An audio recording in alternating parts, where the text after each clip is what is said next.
അത് അദ്ദേഹത്തിനോട് തന്നെ ചോദിക്കണം. അത് അദ്ദേഹത്തിനോട് തന്നെ ചോദിക്കുന്നതാണ് അതിന്റെ explanation. I am not here to say politics. I am here to say the law. തീർച്ചയായിട്ടും അതൊരു നോട്ടീസ് കം ഓർഡർ ആണ്. നോട്ടീസ് ഉണ്ട് അതിനകത്ത്. ആൻഡ് ദെൻ ഒരു അഡ്വേഴ്സ് ഫൈൻഡിങ് ഉണ്ട് സ്കൂൾ അതോറിറ്റീസിന് against, which is against the factual basis of the case. Factually അത്തരത്തിലൊരു event ഈ സ്കൂളിൽ നടന്നിട്ടില്ല എന്നുള്ളതാണ് ഏറ്റവും അപ്രീഷ്യബിളായ അഡ്മയറബിളായ കാര്യം. കാരണം സ്കൂൾ ഒരിക്കലും മാനേജ്മെന്റ് ഈ കുഞ്ഞിനോട് അപമര്യാദയെ പെരുമാറുകയോ കുഞ്ഞിനെ വേദനിപ്പിക്കുകയോ ഒന്നും ചെയ്തിട്ടില്ല. It is between a mother and a child.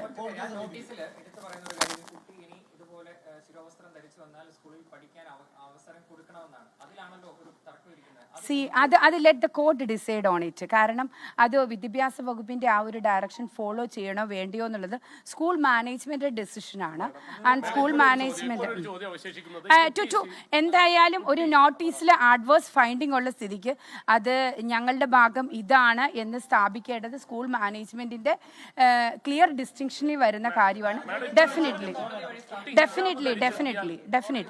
Yes തീർച്ചയായിട്ടും.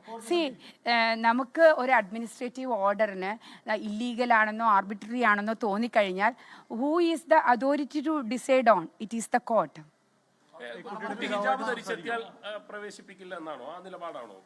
നോക്കൂ, ഇതിനകത്ത് കുട്ടി ഹിജാബ് ധരിച്ചെത്തിയ ദിവസങ്ങളിൽ കുട്ടിയെ പ്രവേശിപ്പിച്ചോ? You answer me. പ്രവേശിപ്പിച്ചിരുന്നു. So there was no intention on the part of the school authority to create a rift on that. അതിനകത്തൊരു മാനസിക സമ്മർദ്ദം ഉണ്ടാക്കാനോ അതിനകത്തൊരു വിഷയം ഉണ്ടാക്കാനോ സ്കൂൾ മാനേജ്മെന്റ് ആഗ്രഹിച്ചിരുന്നില്ല. സ്കൂൾ മാനേജ്മെന്റ് വ്യക്തമായും കൃത്യമായും പറഞ്ഞത് സ്കൂളിനൊരു യൂണിഫോം കോഡുണ്ട്.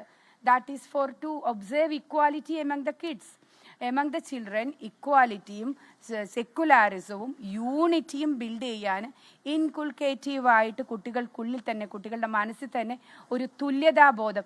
നോക്കൂ, നമ്മുടെ വിദ്യാഭ്യാസ വകുപ്പ് തന്നെയാണ് ജെൻഡർ ന്യൂട്രൽ യൂണിഫോംസ് പ്രിസ്ക്രൈബ് ചെയ്തിരിക്കുന്നത്. നിങ്ങൾക്ക് എല്ലാവർക്കും അറിയാം.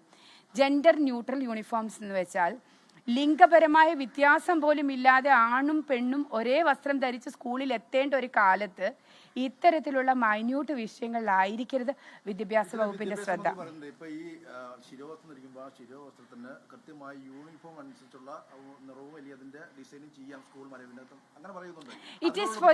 It is for the school management to decide as to what is their uniform policy of the school.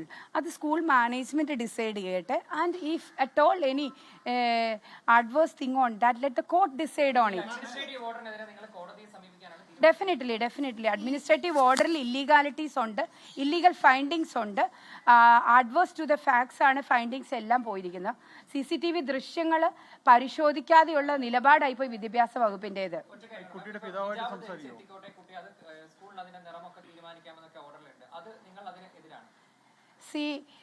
സ്കൂളിനെ സംബന്ധിച്ചിടത്തോളം വിദ്യാഭ്യാസ വകുപ്പ് ഫോളോ ചെയ്തിരിക്കുന്ന ഒരു ഓർഡറിനെ നമ്മൾക്ക് അതിനകത്ത് എതിർപ്പുണ്ടെങ്കിൽ what is to be done? they have to approach the court.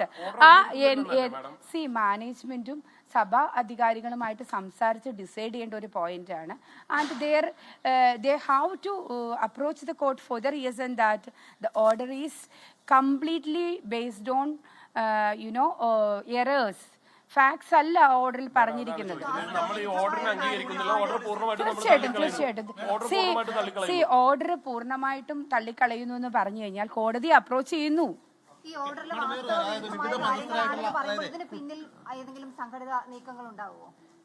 അത് വിദ്യാഭ്യാസ മന്ത്രിയോട് ചോദിക്കണം.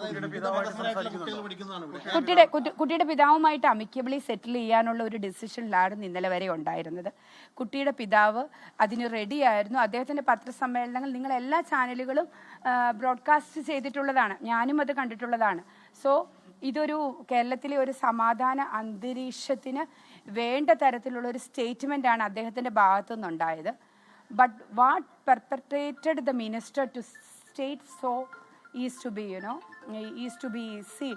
മിനിസ്റ്ററുടെ ഭാഗത്തു നിന്ന് ഒരു എക്സ്പ്ലനേഷൻ നോട്ട്, ഒരു ഇത് എന്തുകൊണ്ട് ഇത് ഒത്തുതീർപ്പാകുന്നു എങ്കിൽ അല്ലെ ഒത്തുതീർപ്പാക്കണം എന്ന് പറഞ്ഞ് സ്കൂൾ മാനേജ്മെന്റിനെ ഇന്നലെ എനിക്ക് തോന്നുന്ന വൈകുന്നേരം മിനിസ്റ്ററുടെ സെക്രട്ടറിയെയും കോൺടാക്ട് ചെയ്യാൻ സ്കൂൾ മാനേജ്മെന്റിന്റെ ഭാഗത്തുനിന്ന് ധാരാളം ശ്രമങ്ങൾ ഇന്നലെ ഉണ്ടായിട്ടുണ്ട്.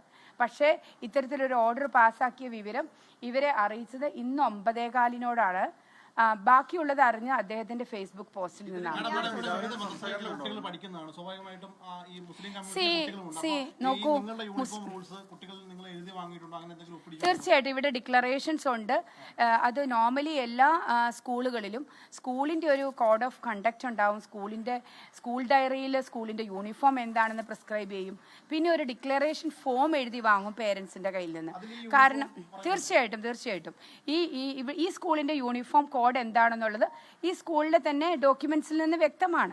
And more over in this matter വിദ്യാഭ്യാസ ഫോർ എക്സാമ്പിൾ ഞാനിവിടെ വന്നപ്പോൾ അറിഞ്ഞ സിസ്റ്റേഴ്സിൽ നിന്ന് പല കുട്ടികളും സ്കൂൾ ഫീസ് അടയ്ക്കാത്ത കുഞ്ഞുങ്ങൾ പോലും 2-3 വർഷമായിട്ട് സ്കൂൾ ഫീസ് അടയ്ക്കാൻ പറ്റാത്ത കുട്ടികളുടെ പോലും അവർ പോലും എക്സാംസ് എഴുതുന്ന ഒരു സർവീസ് ഓറിയന്റഡ് ആയ സ്കൂളാണിത്. ലോകത്തെവിടെയായാലും ഏത് സമയത്തും 24 വാർത്തകളും ഓഗ്മെന്റഡ് റിയാലിറ്റി പാക്കേജുകളും എക്സ്പ്ലെയിനറുകളും വിശദമായി കാണാൻ ഞങ്ങളുടെ യൂട്യൂബ് ചാനൽ നിങ്ങൾക്ക് സബ്സ്ക്രൈബ് ചെയ്യാം.